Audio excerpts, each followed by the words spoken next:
CBSE PYQ series का ये है हमारा वीडियो नंबर 38। ठीक है, वीडियो नंबर 38 पे हम आ चुके हैं और वीडियो नंबर 38 में आज हम वेव ऑप्टिक्स का एक स्पेशल टॉपिक है वाईडीएससी माने यंग्स डबल स्लिट एक्सपेरिमेंट। बहुत ही इंपॉर्टेंट टॉपिक है। इस टॉपिक से रिलेटेड क्वेश्चन पेपर में लगभग आता ही आता है और जो भी हमारे न्यूमेरिकल्स आए हुए हैं सब्जेक्टिव पार्ट तो आप देख सकते हो, डेरिवेशन खास सिलेबस में है नहीं, कुछ ना कुछ क्वेश्चन पूछे जाते हैं छोटे मोटे, लेकिन न्यूमेरिकल इस टॉपिक से जो 2024 और 2025 में आए हुए हैं उनको हम जो भी 4, 5, 6 न्यूमेरिकल हैं उनको हम यहाँ पे सॉल्व करेंगे, उनको हम डिस्कस करेंगे यहाँ पे।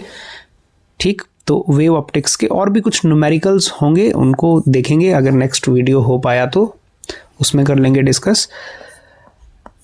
इस टॉपिक से रिलेटेड जो भी इंपॉर्टेंट फॉर्मूले हमें पता होने चाहिए, पहले हम एक बार उनकी लिस्ट बना लेंगे, उनको देख लेंगे और फिर 1 बाय 1 हम क्वेश्चंस करेंगे। तो पहले जो हमारे पास इंपॉर्टेंट फॉर्मूले हैं उनको एक बार जल्दी से हम रिविजिट कर लेते हैं कि क्या हमें ध्यान रखना है। इंपॉर्टेंट फॉर्मूले में सबसे पहले हमें क्या करना है, सबसे पहले हमें फॉर्मूला याद रखना है कि जो nth ब्राइट फ्रिंज होती है वाईडीएससी में उसका क्या फॉर्मूला होता है। nth ब्राइट फ्रिंज का फॉर्मूला हमारे पास होता है n lambda capital D divided by small d। ठीक है, n आपको पता है n क्या होती है, नंबर है कि फर्स्ट ब्राइट है, सेकंड ब्राइट है, थर्ड ब्राइट है, उस हिसाब से n की वैल्यू पुट करेंगे। लैम्डा वेवलेंथ है, कैपिटल D क्या होती है, स्क्रीन की डिस्टेंस होती है, कहाँ से, स्लिट से, और स्मॉल d क्या होती है, जो दो स्लिट्स हैं उनके बीच की दूरी होती है। स्मॉल d छोटी वैल्यू होती है मिलीमीटर में और कैपिटल D बड़ी वैल्यू होती है मीटर में जनरली।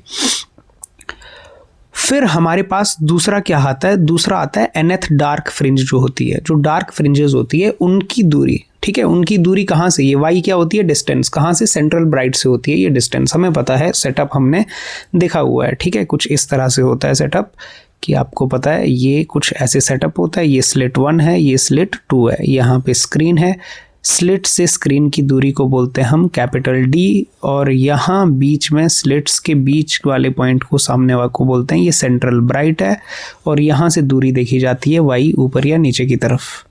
ठीक है, कौन सा ब्राइट है या कौन सा डार्क है, और ये स्लिट्स के बीच की जो दूरी होती है इसको बोलते हैं हम स्मॉल d, और लाइट की वेवलेंथ होती है लैम्डा।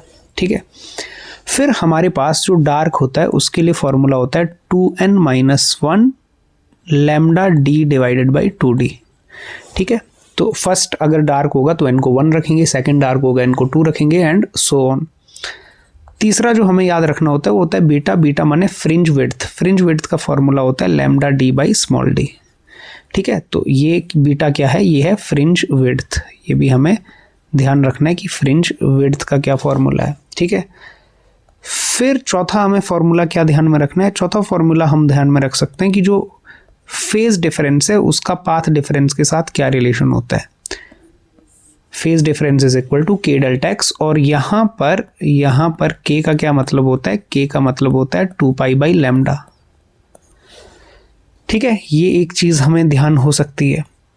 पांचवा एक इंटेंसिटी का फॉर्मूला, जो इंटेंसिटी होती है रिजल्टेंट इंटेंसिटी, उसका फॉर्मूला क्या होता है, I1 plus I2 plus 2 root I1 I2 cos phi.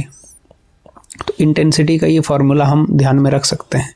ठीक है, फाई इधर इसको ऐसे भी लिखते हैं ना, ये फाई भी कभी कभी सिंपल लिखा होता है भाषा में, तो यहाँ पे phi equal to k delta x भी कभी कभी हम इसको यूज करते हैं, देख लेंगे वो। एक ये फॉर्मूला होता है। एक होता है हमारा एम्पलीट्यूड का फॉर्मूला, जो रिजल्टेंट एम्पलीट्यूड होता है उसका फॉर्मूला क्या होता है हमारे पास, उसका फॉर्मूला होता है a1 का स्क्वायर प्लस a2 का square plus 2a1 a2 cos phi. ठीक है, ये रिजल्टेंट एम्पलीट्यूड का फॉर्मूला होता है। तो ये 5-6 फॉर्मूले हैं जो हमें ध्यान में रखने हैं, फिर हमारे सवाल होने के चांसेस बढ़ जाएंगे। पहला क्वेश्चन जो आया हुआ है 2024 में आया हुआ है। ठीक है, क्या सवाल है, a beam of light consisting of a known wavelength, wavelength दी हुई है, लैम्डा की वैल्यू दी हुई है, एंड अननोन वेवलेंथ लैम्डा, एक अननोन वेवलेंथ है, used in Young's double slit experiment produces two interference patterns such that fourth bright fringe of unknown wavelength coincide with the fifth bright fringe of known wavelength. Find the value of lambda. आपके पास क्या है, situation दिया गया है कि जो fourth bright fringe है वो कोइंसाइड कर रहा है जो फोर्थ ब्राइट फ्रिंज है वो कोइंसाइड कर रहा है किसके साथ, फिफ्थ ब्राइट फ्रिंज के साथ कोइंसाइड कर रहा है। और ये फोर्थ ब्राइट फ्रिंज किसका है, ये अननोन का है, ये किसका है, अननोन का, और ये किसका है, नोन का। ठीक है, ब्राइट फ्रिंज के लिए आपको फॉर्मूला पता है, ब्राइट फ्रिंज का फॉर्मूला क्या होता है, एन, है ना, एन इधर लिख देते हैं। ब्राइट फ्रिंज का फॉर्मूला, अगर nth ब्राइट है तो फॉर्मूला होता है n lambda d by D. ठीक है, तो इस फॉर्मूले का यूज करता हूं। यहां पर फॉर्मूला क्या बन जाएगा, फोर्थ के लिए होगा 4, अननोन है तो lambda d divided by D, और यहाँ पे क्या बन जाएगा 5, और यहाँ पर वेवलेंथ नोन है, कितनी है 520, तो 520 नैनोमीटर। ठीक है, नैनोमीटर को आप चाहो तो नैनोमीटर ही रहने दो, और अगर आप चेंज करना है यूनिट तो चेंज कर सकते हैं, नैनोमीटर ही रहने देंगे तो आंसर सीधा नैनोमीटर में आ जाएगा, इनटू डी बाई डी। ठीक है भाई, ये वाली जो चीज़ है ना कैपिटल डी और स्मॉल डी, ये तो सेम ही रहेगी दोनों के लिए। ठीक है, दोनों के लिए सेम रहेगी तो दोनों साइड ये बन जाए, ये कैंसिल हो जानी है, और यहाँ से आपका डायरेक्टली लैम्डा आ जाएगा। देखो बहुत इजीली आपका आ जाएगा 5 इंटू 520 डिवाइडेड बाई 4 नैनोमीटर। अब इसको आप सिंप्लीफाई करोगे तो 4 से ये कैंसिल हो जाएगा सीधा, 4 1 जा 4, 4 3 जा 12, है ना, 4 1 जा 4, 4 3 जा 12 सीधा आ जा रहा है। तो 5 इंटू 13, 13 5 जा 65, 650 नैनोमीटर आ जाएगा ये। ठीक है, तो बिल्कुल सिंपल साधारण सा सवाल है अगर हमें ब्राइट फ्रिंज का फॉर्मूला आता है तो। फिर हमारे पास साल 2024 में ही यंग्स डबल स्लिट से एक और क्वेश्चन आया हुआ है। क्या ये क्वेश्चन है, in a Young's double slit experiment the slits are separated by 0.3 millimetre. तो मैंने आपको जो वैल्यू दे के रखी है वो स्मॉल डी की वैल्यू दे के रखी है, कितनी है 0.30 मिलीमीटर, माने 0.3 मिलीमीटर, और इसको आपको पता है मीटर में रखने में ही फायदा है, तो हमने मीटर में रख दी स्टैंडर्ड यूनिट में। Screen is kept at 1.5 metre away, screen की दूरी को बोलते हैं कैपिटल डी, तो कैपिटल डी कितना है 1.5 मीटर अवे।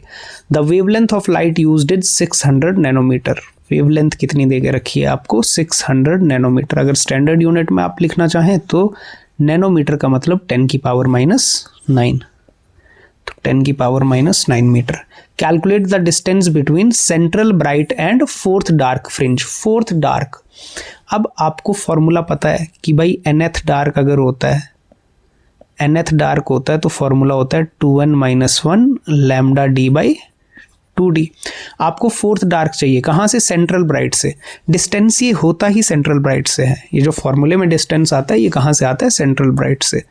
तो आप निकाल लोगे फोर्थ डार्क का, तो n को भरोगे 4, ठीक है, और लैम्डा की वैल्यू कितनी है आपकी दी हुई 600 नैनोमीटर, तो 600 इंटू 10 की पावर -9, कैपिटल डी की वैल्यू है 1.5 divided by 2 into small D की वैल्यू है 0.3 इंटू 10 की पावर -3।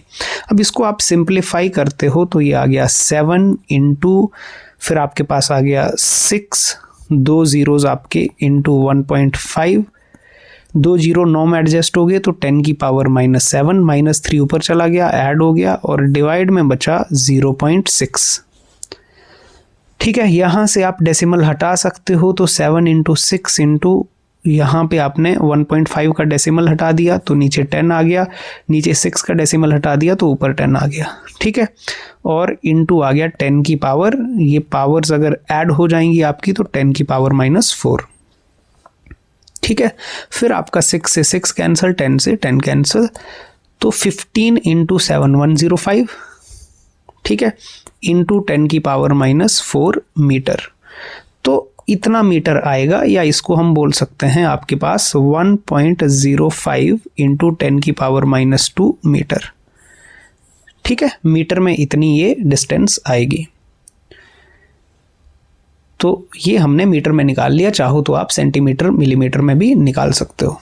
ठीक है, लगभग कुछ ऐसी वैल्यू आएगी। कैलकुलेशन आपने ध्यान रखना है कि ठीक ही हो, बाकी फॉर्मूला ठीक होना चाहिए। फिर इसके बाद नेक्स्ट क्वेश्चन अगेन हमारा कहाँ आया हुआ है, साल 2024 में ही आया हुआ है। In Young's double slit experiment the slits S1 and S2 are 3 millimetre apart. तो फिर से आपके पास सेम ही सिचुएशन दी गई है कि स्मॉल डी की वैल्यू अब 3 मिलीमीटर है। 3 मिलीमीटर देने का मतलब है 3 × 10⁻³ metre. Screen is placed 1 metre away, तो स्क्रीन आपकी 1 मीटर दूरी पर है। It is observed that the fourth bright fringe is at a distance of 5 millimetre from second dark fringe। ठीक है, जो फोर्थ ब्राइट फ्रिंज है, कौन सा, फोर्थ ब्राइट, ठीक है, fourth bright is at a distance of 5 millimetre from second dark, माने second dark और फोर्थ ब्राइट के बीच कितने का गैप है, इनमें गैप है 5 मिलीमीटर का। ठीक है, जिसको हम लिख सकते हैं 5 × 10⁻³ मीटर का गैप है किसमें, फोर्थ ब्राइट और सेकेंड डार्क में। Find the wavelength of light used. अब फोर्थ ब्राइट के लिए, भाई ब्राइट के लिए फॉर्मूला क्या होता है, n माने 4, d λ/d, ठीक है, या n λ/d/d, माइनस सेकेंड के लिए तो 2 × n-1 d λ/2d, ये फॉर्मूला होता है, और दिस शुड बी 5 × 10⁻³ ठीक है। आपने डार्क और ब्राइट का फॉर्मूला लगा दिया ना, फॉर्मूला हमने ऊपर सीख लिया। अगर फोर्थ ब्राइट है तो ब्राइट वाले फॉर्मूले में n को 4 रखेंगे, सेकंड डार्क है तो डार्क वाले फॉर्मूले में n को क्या रखेंगे, 2 रखेंगे। ठीक है, डायरेक्ट हमने फॉर्मूले में वैल्यू पुट कर दी। फिर इसके बाद आपका जो कॉमन आता है वो तो आ गया d λ/d, तो कॉमन ही आएगा, तो ये 4 - 2 × 4 - 1 3/2, ठीक है, बाकी तो कॉमन आ गया आपका 5 × 10⁻³ यहाँ से आप देखो कैपिटल डी की वैल्यू रख दो 1, स्मॉल डी की वैल्यू रख दो 3 × 10⁻³ × लैम्डा, 4 × 2 = 8 - 3 5/2,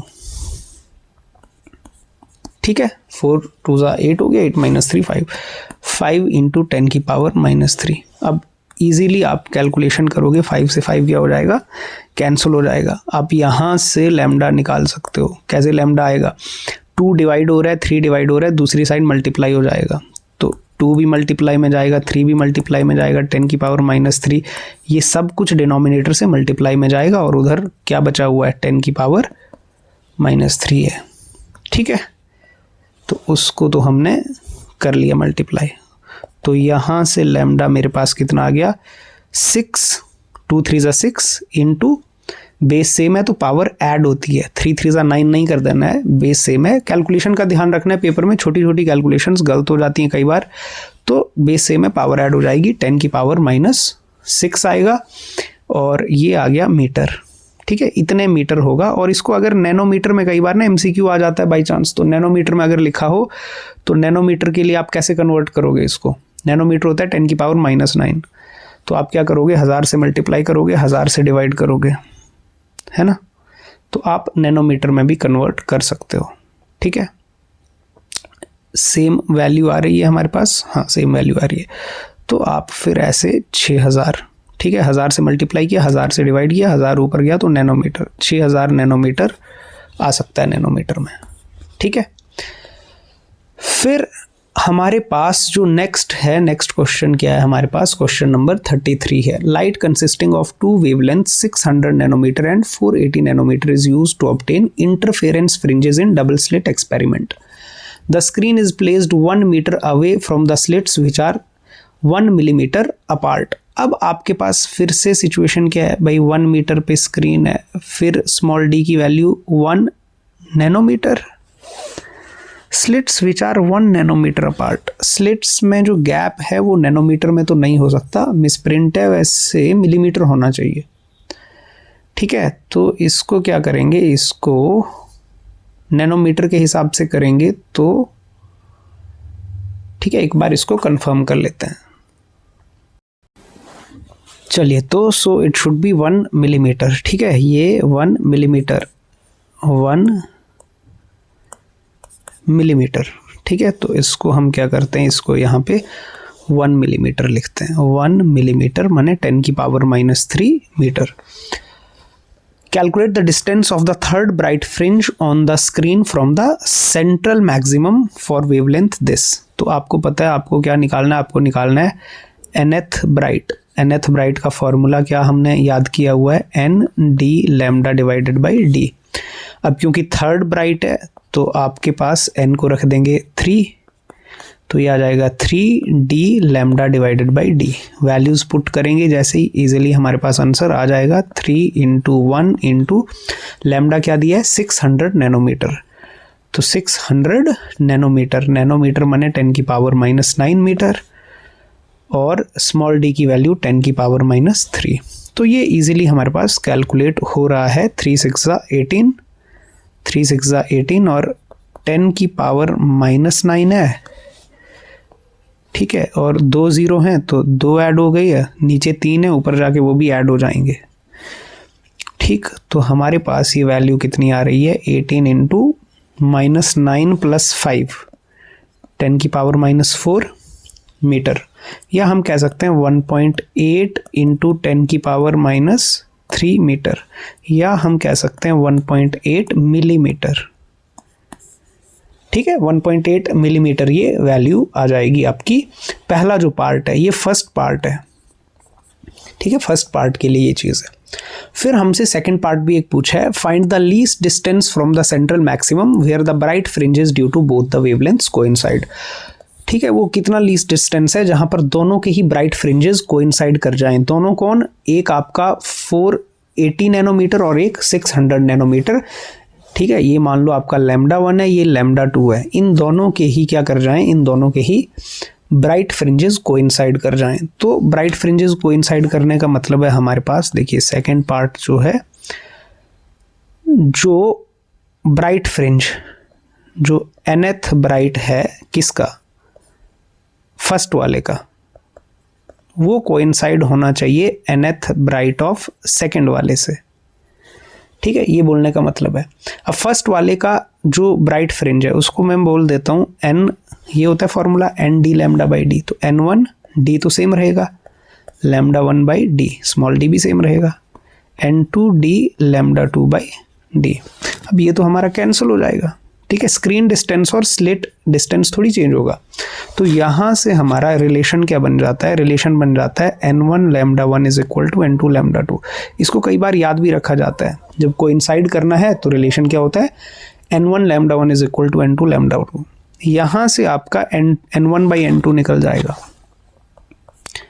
n1 बाई n2 आप निकालते हो तो ये कितना आएगा, लैम्डा 2 बाई लैम्डा 1, ठीक है। आपने n2 को इधर डिवाइड कर दिया तो ये लैम्डा 2 कितना है 480 डिवाइडेड बाई 600, 0 से 0 कैंसिल हो गया, और आगे भी देखो आपका इजीली कैंसिल हो रहा है 12 के टेबल से, 12 4 ज़ा 48, 12 5 ज़ा 60, तो यहाँ से आपका आ गया 4/5, n1 बाई n2 आ गया 4/5।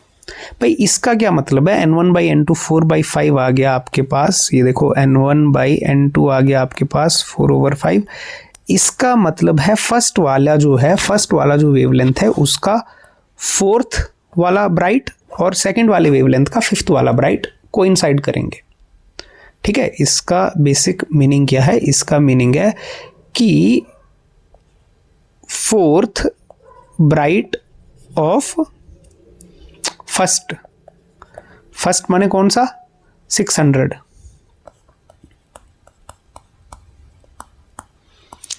कोइंसाइड्स, ये करता है coincides with fifth bright, coincide with fifth bright of lambda 2 या second, fifth bright of second, और सेकंड क्या है लैम्डा 2 जो कि है हमारा 480 नैनोमीटर, ठीक है, 480 नैनोमीटर। तो ये तो इनकी कोइंसाइड की बात है कि कौन से कोइंसाइड करेंगे, पर हमसे क्या पूछा है, हमसे ये पूछा है कि लीस्ट डिस्टेंस जहां पर ये कोइंसाइड कर रहे हैं उसका लीस्ट डिस्टेंस कितना है सेंट्रल मैक्सिमा से। तो हमें लीस्ट डिस्टेंस देखना है, मैंने y की वैल्यू निकालनी है। अब ये y की वैल्यू कैसे निकलेगी, पहला वाला मैं यहाँ पे इरेज कर देता हूँ, यहाँ पे सॉल्व करता हूँ, ठीक है। इसके आगे का यहाँ पे देखते हैं। अब आपको या तो निकालना है क्या, अब आपके पास सवाल क्या बन जाता है भाई, या तो आप क्या निकालो फोर्थ ब्राइट ऑफ फर्स्ट निकालो, तो या तो आप निकालो फोर्थ ब्राइट निकालो किसका, फर्स्ट वाले का, ठीक है। तो वो कितना होगा आपका n1 d lambda 1 by D, तो आप निकाल सकते हो 4 इंटू डी तो दिया हुआ है 1 इंटू लैम्डा 1, फर्स्ट वाले के लिए क्या है 600 नैनोमीटर, ठीक है, डिवाइडेड बाई स्मॉल डी कितना है 1 मिलीमीटर, माने 10⁻³ तो यहाँ से आपका ये आ जाएगा 4 6 24 और 10⁻⁹ प्लस 3, नीचे का 3 ऊपर जाके प्लस 2, तो ये कितना आ गया 24 इंटू 10⁻⁴ मीटर, जो कि आ रहा है 2.4 मिलीमीटर, ठीक है, 2.4 इंटू 10⁻³ मीटर या 2.4 मिलीमीटर। तो यही आंसर होगा। या तो आप ऐसे भी कर सकते हो किसी का कि ये डिस्टेंस, क्योंकि डिस्टेंस तो सेम है ना भाई, कोइंसाइड करने का मतलब है जहां पर फोर्थ ब्राइट है फर्स्ट का, वहीं पर क्या है फिफ्थ ब्राइट है सेकंड का। तो चाहे आप क्या निकालोगे, फिफ्थ ब्राइट निकालोगे किसका, सेकंड का, तो आप फॉर्मूला लगाओगे n2d λ2 डिवाइडेड बाई डी, और इसमें वैल्यू पुट करोगे, इसमें भी वैल्यू अगर आप पुट करोगे तो ये सेम ही आएगा। कैलकुलेट आप कर लेना, हम कैलकुलेट नहीं करेंगे कुछ, इस चीज़ को अगर आप कैलकुलेट करोगे, ठीक है, इस चीज़ को अगर आप कैलकुलेट करोगे तो ये भी सेम तरह की वैल्यू आनी चाहिए कुछ, ठीक है, इसको भी कैलकुलेट करोगे तो सेम ही आना चाहिए।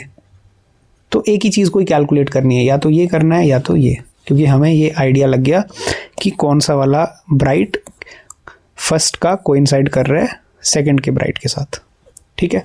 तो इम्पॉर्टेंट क्वेश्चन है, आप ध्यान में रख सकते हो, कई बार वैल्यू ही चेंज की जाती है, रिपीट हो जाते हैं सेम तरह के क्वेश्चन। फिर आपके पास एक क्वेश्चन और आया हुआ है साल 2025 में। तो देखिए YDSC से काफ़ी क्वेश्चन आते हैं, इंपॉर्टेंट टॉपिक है, पूरा रिवाइज करके जाना है। Find the intensity at a point on the screen in Young's double slit experiment at which interfering waves of intensity I0 each have a path difference of λ/3 and λ/2। तो पहला जो case है, देखो पहले तो हमारे पास क्या है कि इंटेंसिटी I0 है सबकी, माने जो I1 है जो I2 है वो क्या है I0 है, ठीक है। फिर फर्स्ट केस में हमारे पास पाथ डिफरेंस दे रखा है क्लियरली, पाथ डिफरेंस कितना है λ/2। अब पाथ डिफरेंस दिया होता है तो यहाँ से क्या निकलता है हमारे पास, क्योंकि हमें पता है कि जो फेज डिफरेंस है वो क्या होता है k डेल्टा x, और k का मतलब होता है 2π/λ इंटू डेल्टा x, k माने 2π/λ। तो ये कितना आ गया 2π/λ इंटू डेल्टा x की वैल्यू पुट कर दोगे आप λ/2। अब क्या हुआ, लैम्डा से लैम्डा, 2 से 2 कैंसिल हो गया, तो आपके पास ये वैल्यू आ गई पाई, तो फाई की वैल्यू आ गई पाई। अब आपको क्या निकालना है, आपको निकालना है इंटेंसिटी, माने रिजल्टेंट इंटेंसिटी। तो हमें तो पता है कि रिजल्टेंट इंटेंसिटी क्या होती है, कईयों को फॉर्मूला भी याद होता है सीधा 4I0 cos² φ/2, और नहीं तो हमारा जो स्टैंडर्ड फॉर्मूला है इंटेंसिटी का, अगर हमें ये भी याद होता है तो इससे भी आंसर निकल जाता है, ठीक है। ये फॉर्मूला तो याद होना ही चाहिए।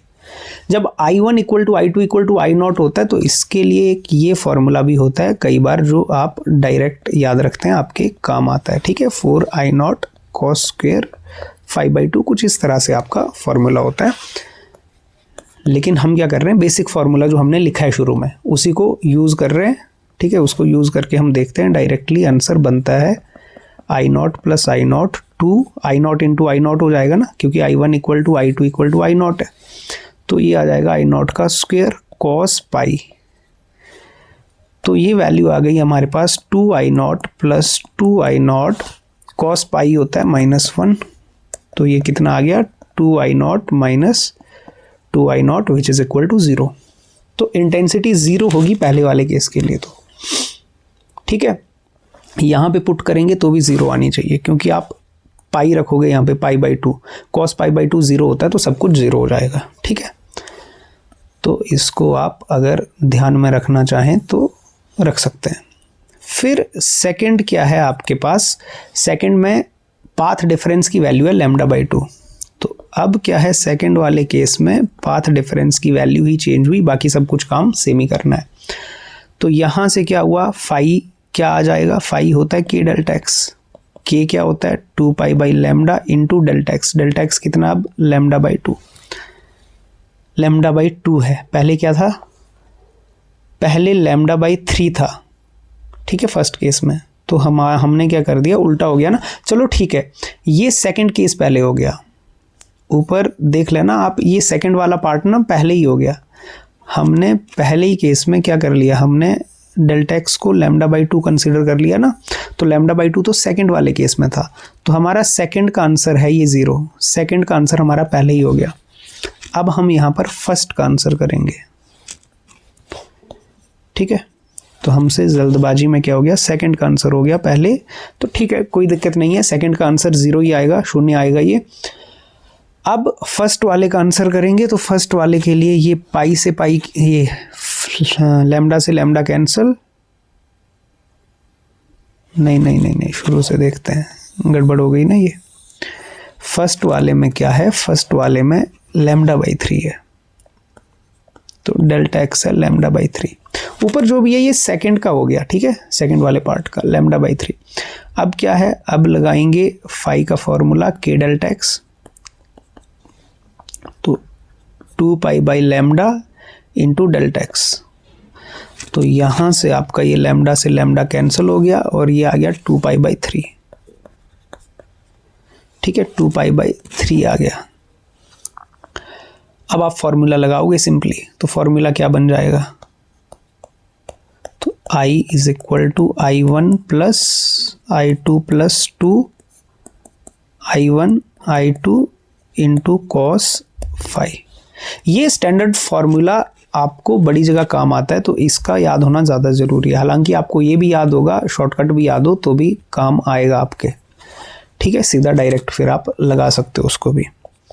तो यहाँ से आ गया I0 plus I0 plus 2 I0 का square, I0 into I0 cos 2π/3 का मतलब है कॉस 120, ठीक है। 2π/3 हमें पता है कितना होता है, 120 की वैल्यू होती है वो, कॉस 120। तो I0 2 I0 कॉस 120 कितना होता है, कॉस सेकंड क्वाड्रेंट में क्या होता है, नेगेटिव होता है, तो माइनस होगा, ठीक है। और 2π/3 माने 120, तो 120 पे जो कॉस की वैल्यू होगी वो वही होगी जो 60 पे होती है। 60 पे कॉस की वैल्यू क्या होती है, 1/2, कॉस 60 होता है 1/2 और नेगेटिव, ठीक है। तो कॉस 2π/3 होता है -1/2, तो ये 2 से 2 कैंसिल हो गया, तो ये आ गया 2I0 minus I0 which is equal to I0, ठीक। तो पहले केस में इंटेंसिटी कितनी आ गई हमारी रिजल्टेंट I0, और दूसरे केस में इंटेंसिटी कितनी आ गई है, 0। तो ये यंग्स डबल स्लिट एक्सपेरिमेंट के कुछ न्यूमेरिकल्स थे जो लास्ट 2 ईयर में आए हुए हैं। मतलब यंग्स डबल स्लिट से आपका छोटा सा चैप्टर है ये वेव ऑप्टिक्स, और इससे आपके न्यूमेरिकल आने के चांसेस थोड़े बढ़ गए हैं। क्यों बढ़ गए हैं, क्योंकि जो इसमें डेरिवेशंस थे हमारे, YDSC का डेरिवेशन था और डिफ्रैक्शन का डेरिवेशन, वो अभी एज सच लिखा नहीं है सिलेबस में। तो फिर आपके जो डेरिवेशन के नाम पे है वो सिर्फ जो हाइजेंस प्रिंसिपल है उसी के वो 2 डेरिवेशन बचते हैं, वो आते हैं, या तो आपको इंटरफेरेंस का डेरिवेशन आ सकता है, ठीक है, रिजल्टेंट वगैरह निकालने के लिए। तो चलिए देखते हैं, अगर नेक्स्ट वीडियो आएगा तो उसमें भी कोशिश करेंगे कि कुछ वेव ऑप्टिक्स के या किसी और चैप्टर के ही कुछ ना कुछ सब्जेक्टिव इंपॉर्टेंट क्वेश्चन कवर किए जाएं।